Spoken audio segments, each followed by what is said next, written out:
मैं एक छोटी सी कविता बोलकर बैठ जाऊंगा, कृपया घंटी मत बजाना, फिर डिस्टर्ब हो जाता है मैडम, प्लीज। छोटी सी कविता है। कहां गई वो 100 दिन में काले धन की बात, पिछले 4 साल से देश की जनता सुन रही है सिर्फ रेडियो पर मन की बात। चौकीदार देख रहा है, चौकीदार देख रहा है, और लोग बैंकों को चूना लगाकर भगौड़े हो रहे हैं, और लाखों पढ़े लिखे नौजवानों के सपने आंखों के सामने पकौड़े हो रहे हैं।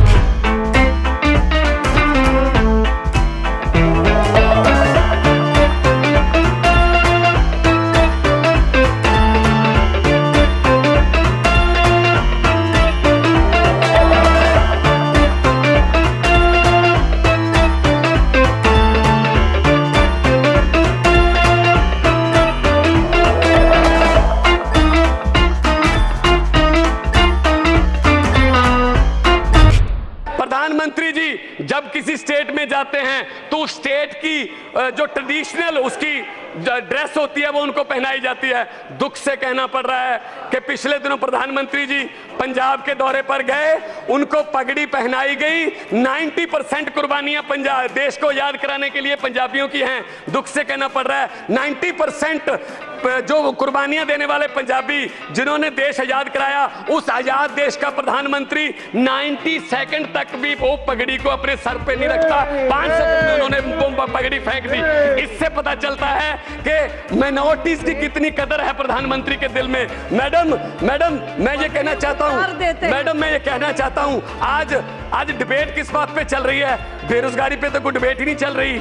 आज डिजिटल इंडिया पे तो बात ही नहीं कर रहा। आज डिबेट चल रही है हिंदू मुस्लिम पे। कोई भी टीवी लगा लो, हिंदू मुस्लिम। ये देश में जो ये विभाजन की जो राजनीति है, ये बहुत ही खतरनाक है। ये बहुत ही देश को बांटने वाली बात है। मैडम, पेट्रोल और डीजल के भाव कहां चले गए? क्या बोल के आई थी सरकार? बहुत हुई महंगाई की मार, अब की बार बीजेपी सरकार। लेकिन महंगाई की बात पूछो, आप सब्जियां खरीदने जाओ तो क्या हाल है? डॉलर की कीमत ऑल टाइम लो है, 70 रुपए तक चली गई है। कौन सी प्राप्ति है? बड़ी बड़ी प्राप्तियां गिना रहे थे। मैडम, आखिर में मैं एक छोटी सी कविता बोलकर बैठ जाऊंगा, कृपया घंटी मत बजाना, फिर डिस्टर्ब हो जाता है मैडम, प्लीज। छोटी सी कविता है कि बात चली थी भारत को डिजिटल इंडिया बनाने से, बात चली थी भारत को डिजिटल इंडिया बनाने से, बात चली थी एक के बदले 10 सर काट कर लाने से, बात चली थी बुलेट ट्रेन चलाने से, बात चली थी 56 इंच का सीना दिखाने से, बात चली थी ना खाने से ना खिलाने से। कहां गई वो 100 दिन में काले धन की बात? पिछले 4 साल से देश की जनता सुन रही है सिर्फ रेडियो पर मन की बात।